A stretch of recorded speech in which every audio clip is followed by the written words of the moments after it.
Okay, welcome to move fight. और आज के सैटरडे ओरिजिनल के एपिसोड के अंदर हम बात करने वाले हैं एक ऐसे क्रीचर के बारे में जो कि बहुत गुस्सेल है, जिसका ईगो आपके सर से भी बड़ा है, जो कि छोटी छोटी बात पे दूसरों को उनके घर में घुस के पीटता है। नहीं, आप गलत सोच रहे हैं, मैं सल्लू भाई की बात नहीं कर रहा। आ रहा हूँ बेटा, मैं तेरे पास आ रहा हूँ।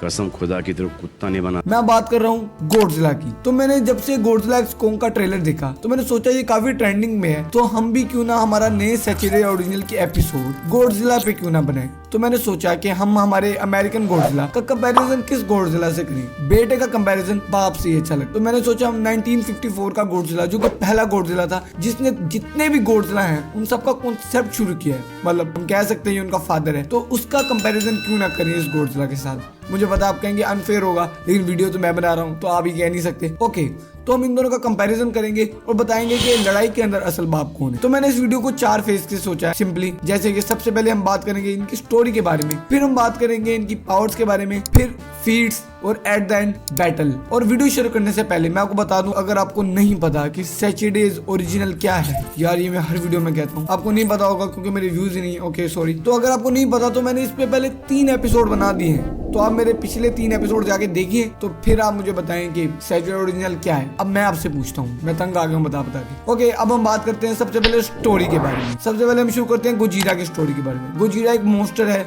जो कि अमेरिका के हाइड्रोजन बॉम्बिंग की वजह से जाग चुका है और जो कि अब जापान के अंदर तबाही मचा रहा है। वो एक रेप्टाइल क्रीचर है जो कि अपने मुंह से न्यूक्लियर रेडिएशन छोड़ता है और उसको चीजों को फोड़ने में मजा आता है, लेकिन डॉक्टर सिरियावा ऑक्सीजन डिस्ट्रॉयर के साथ उसको तबाह करके उसी पानी में डुबा के मार देते हैं। RIP Godzilla. ओके, और वो मर जाता है। इसकी स्टोरी सिंपल है लेकिन फिर भी बहुत क्रिएटिव है 1954 के लिहाज से। अब बात करते हैं हम हमारे गॉडजिला की स्टोरी के बारे में। जो हमारा गॉडजिला वो एक टाइटन है जो कि हमारी जमीन में मॉन्स्टर्स और इंसानों के दरमियान में एक परफेक्ट बैलेंस बनाता है, जो कि होलो अर्थ के अंदर से आने वाले दूसरे क्रिएचर को अर्थ पे आने से रोकता है और ज्यादा टाइम वो समंदर में ही रहता है और वो बहुत पावरफुल है। उसने अपनी जिंदगी के अंदर बहुत से विलन्स को भी हराया है, जैसे म्यूटोस को, मेगा गॉडजिला को और हमारे प्यारे से बांदर को भी, सबको हराया है। तो और अब वो अपनी स्टोरी को मजीद आगे बढ़ाने लगा है अपनी गॉडजिला एक्स कोंग मूवी के अंदर, तो वो हम आगे देखेंगे। ये तो बात होगी इनकी स्टोरीज के बारे में। अब बात करते हैं हम इनकी पावर्स के बारे में। जो गोजीरा 1954 है उसकी पावर्स में आती है उसकी न्यूक्लियर पल्स, उसकी स्ट्रेंथ, उसका लंबापन, क्योंकि वो 164 फीट लंबा है या फिर 50 मीटर्स लंबा है, तो ये उसकी पावर्स में आप शामिल कर सकते हैं। वो एक रेप्टाइल है जो कि समंदर और जमीन दोनों पे चल सकता है, तो ये भी आप काउंट कर सकते हैं। जो हमारा गॉडजिला है उसकी पावर में शामिल होता है काफी चीजें, जैसे कि उसकी लंबी टेल जो कि वो काफी चीजों को मारने के अंदर इस्तेमाल करता है, उसकी न्यूक्लियर पल्स जो कि वो बहुत खतरनाक तरीके से चार्ज कर सकता है, हमें पता है। उसके रिफ्लेक्सेस भी हैं और अब तो उसके हाथ भी ज्यादा लंबे हो गए हैं उसकी नई मूवी के अंदर, और वो भागने लगा है और जंप मारने लगा है। अगर वो ज्यादा चार्ज अप हो तो वो अपने अंदर से किसी किस्म का न्यूक्लियर पल्स भी छोड़ सकता है। अब हम बात करते हैं इनकी फीड्स के बारे में। जो हमारा 1954 का गोजीरा है उसके फीड्स भी काफी ज्यादा है। उसने इतनी ज्यादा इलेक्ट्रिकल लाइंस को ऐसे तोड़ दिया जैसे कुछ भी ना हो। उसने एक ट्रेन को अपने फुट पे तोड़ दिया और उसको चबा लिया। उसने एक स्टील टावर को क्रम्बल कर दिया। उसने एक ब्रिज को उल्टा दिया। अपने ऊपर काफी ज्यादा आम गोलियां और बम भी खाए, तो वो भी आप अगर चाहें तो काउंट कर सकते हैं। ये तो हो गए 1954 गॉडजिला के फीड्स। लेकिन जब हम बात करते हैं हमारे वाले गॉडजिला के बारे में, तो उसके फीड्स तो गिनने जाएंगे तो खत्म नहीं होंगे। पहली बात, उसने म्यूटोस को मारा। एक म्यूटो को तो उसने अपनी पूंछ से मार दिया और दूसरे को अपनी न्यूक्लियर पल्स से।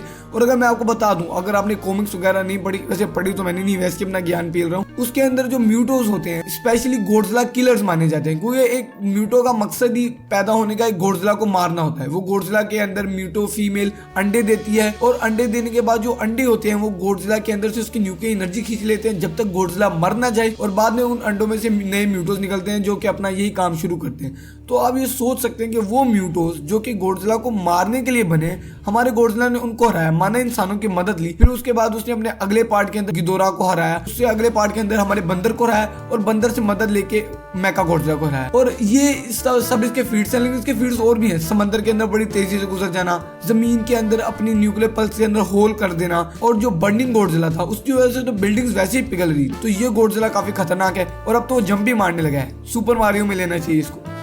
एक और मेरा गंदा जोक। अब हमने इनकी फीड्स के बारे में बात कर ली है। अब हम बात करते हैं कि कौन सा बंदा जीतेगा या कौन सा जीतने के काबिल है। अब अगर हम इन दोनों का कंपैरिजन करें तो जो 1954 का गोडजिला है वो सिर्फ 54 फीट्स का है, लेकिन जो हमारा वाला गोडजिला मतलब अमेरिकन गोडजिला वो 393 फीट्स का है। मुझे पता है वो पहले पार्ट में थोड़ा सा छोटा था, लेकिन अब वो ओल्ड नंबर है। अगर आप कंपैरिजन करें 50 फीट्स का और 119 फीट्स का या फिर 120 फीट्स का, तो उसके डबल से भी ज्यादा है। और उसके बाद वो गोडजिला तो सिंपल लोगों को तंग कर रहा था, इस गोडजिला पे भी ऑक्सीजन बम का हमला किया गया, लेकिन ये सर्वाइव फिर भी कर गया। तो आप देख सकते हैं कि ये कितना पावरफुल है।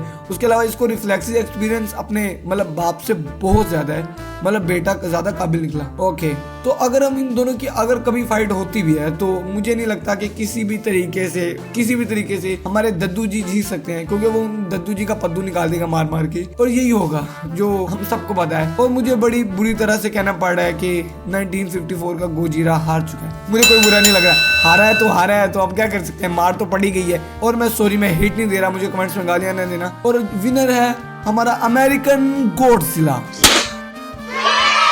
ओके, आपको अगर वीडियो अच्छी लगी तो सब, और वैसे मैं ये कहता तो नहीं होता हूँ, लेकिन कर ही देना। और अब मेरे सैचुरेटेड ओरिजिनल्स के आइडिया हो रहे हैं खत्म, तो आप मुझे डिस्कॉर्ड पे और आइडिया दे सकते हैं सैचुरेटेड ओरिजिनल के।